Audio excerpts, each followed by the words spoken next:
En nuestro estudio en Miami nos acompaña Carlos Sánchez Berzaín, máster en Ciencia Política, además en Sociología, y es el director del Inter-American Institute for Democracy. Señor Sánchez, bienvenido. Gracias por atendernos. Lo primero, usted escribió una columna titulada "Cuando el crimen organizado suplanta la democracia", y le pregunto, lo primero, ¿cómo aplica este titular a la situación de Venezuela cuando el presidente Nicolás Maduro, por ejemplo, argumenta que con la constituyente el poder vuelve al pueblo? ¿Cuál es su análisis? Bueno, el artículo está dirigido a la crisis venezolana. Es mi columna semanal y lo que pasa en Venezuela es que el gobierno de Nicolás Maduro, que ha dejado de ser presidente para convertirse en dictador, ha pasado a ser un grupo de varias personas estructurado y para permanecer en el poder y para cometer delitos. Los dos últimos hechos que se estaban comentando en su programa, el hecho de haber convocado, posesionado una asamblea constituyente, el hecho de haber destituido y posesionado un fiscal general, y sobre esos cantidad de hechos como el tema de los asesinatos en vía pública, la represión, los presos políticos, son delitos. Y esos delitos están siendo cometidos con el objeto de obtener beneficio material y beneficio económico. El beneficio material es permanecer indefinidamente en el poder por encima de lo que manda la Constitución y lo que manda las normas preestablecidas, y hacer desaparecer, entre otras cosas, a la legítima Asamblea Nacional, con todo el beneficio económico que trae consigo la corrupción que se está escondiendo, como el caso de Brecht, como el tema de los nuevos ricos de los boliburgueses, sin contar con el señalamiento internacional que existe a Venezuela como un narcoestado y de sus altas jerarquías comprometidas en ese delito. Entonces estamos frente a un hecho que, más allá de la política, ha dejado de ser un hecho político. Este es un hecho delictivo internacional, y la descripción que le he dado de grupo delictivo es la descripción que da la Convención Internacional de las Naciones Unidas sobre Crimen Internacional y Grupos Delictivos Internacionales, que es perfectamente aplicable al gobierno de Nicolás Maduro y el grupo que retiene indebidamente el poder y que solamente en base a la fuerza hace cumplir su voluntad criminal. Señor Sánchez, esa simpatía, esa sintonía que tanto denuncia la oposición de los poderes del Estado con el gobierno, ¿daría cuenta, sería el ejemplo vivo de esa organización delictiva? Es que no hay poderes del Estado. Hay concentración del poder con simulación de división e independencia de poderes. El Tribunal Supremo de Justicia es una tecla del poder. El órgano electoral es otra tecla del poder. La Fiscalía, la Real Fiscalía, que ha sido destituida, es convertida ahora en otra tecla del poder para la persecución. La esencia de la democracia es la división e independencia de los poderes públicos en el marco del Estado de Derecho. Y en la columna de hoy día también menciono un concepto de Estado de Derecho. El Estado de Derecho no es nada más ni nada menos que en una sociedad democrática lo que rige es la ley y que ningún individuo puede estar por encima de la ley.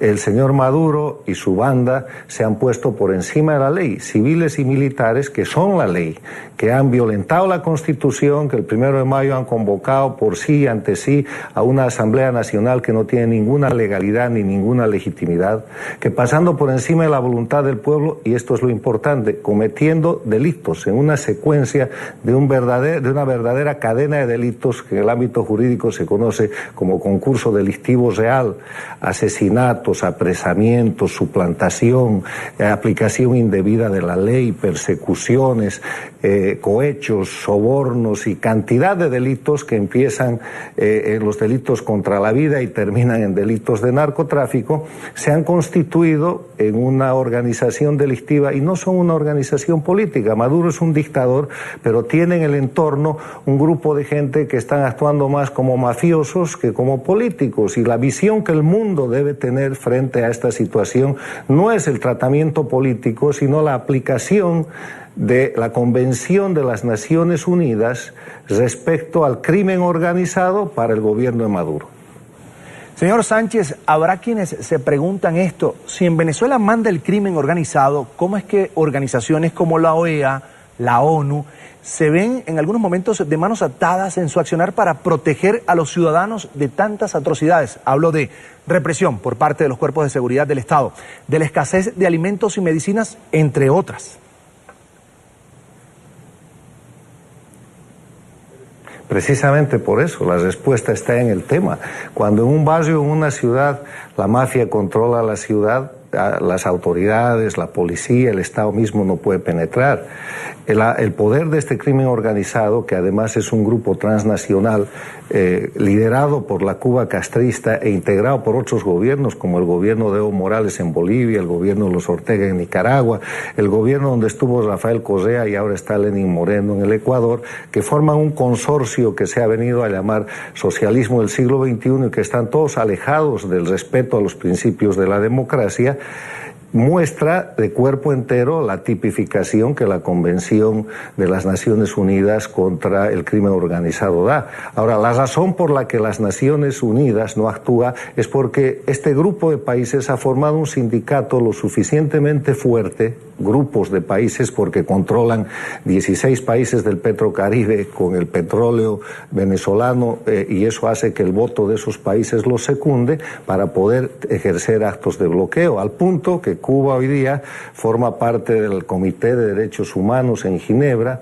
que Bolivia preside el Consejo de Seguridad y que Venezuela se ampara en mecanismos como esos. Y en la OEA el escándalo mayor es que los pequeños países del Caribe que están recibiendo por vía ya no de ayuda ni de intercambio comercial, más parece un soborno, el petróleo venezolano, se han dado a la tarea de bloquear decisiones que han sido promovidas por México, Brasil, Colombia, Argentina, Chile, Estados Unidos, Canadá, Panamá, los países que representan el 95% de la población y el territorio de la región y que están señalando al gobierno de Nicolás Maduro como una dictadura. El aporte que yo hago desde el punto de vista jurídico internacional es que además de un tratamiento político que se está dando al tema, hay que darle un tratamiento criminal.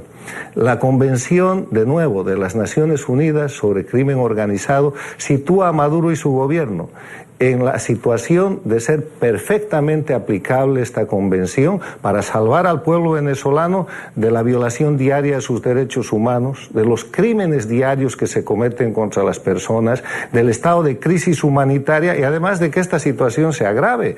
Acaban de posesionar esa asamblea constituyente que no tiene ninguna legalidad, que no tiene ninguna legitimidad y todo parece prever que usando la fuerza, cometiendo más crímenes, van a persistir en mantenerse en el poder, tratando de llevar a Venezuela a la situación de la jaula que hace 59 años es el gobierno de la dictadura castrista en Cuba. Ahora, para usted, que existan más presos políticos en Venezuela, según apuntan organizaciones defensoras de derechos humanos, por ejemplo, como el Foro Penal Venezolano, que en Cuba o que en países bajo regímenes dictatoriales en Europa y África, ¿qué significa?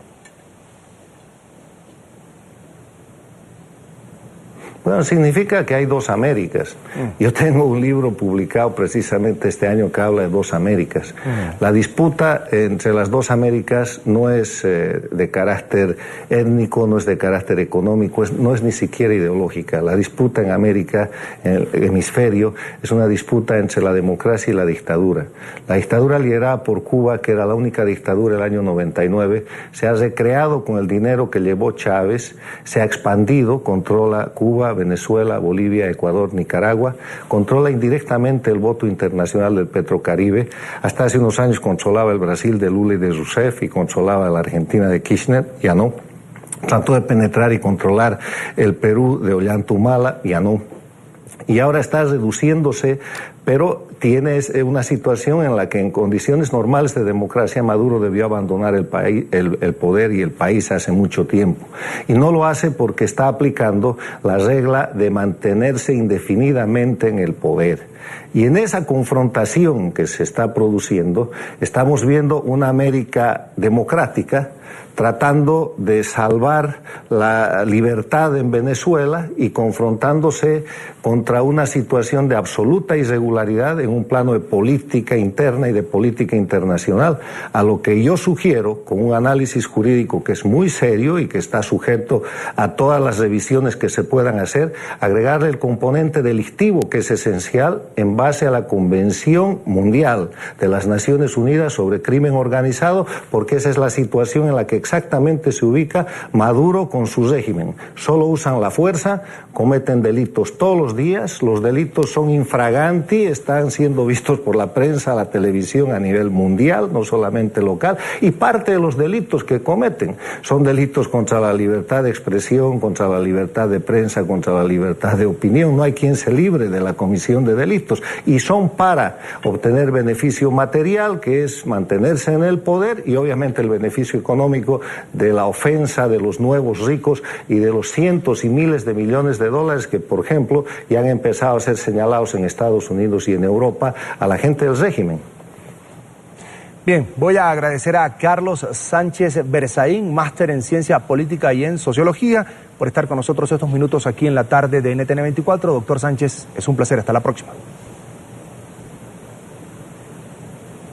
Muchas gracias, y además abogado, que me permite describirle todo esto con conocimiento del derecho internacional. Así es, por eso lo entendimos perfectamente. Gracias.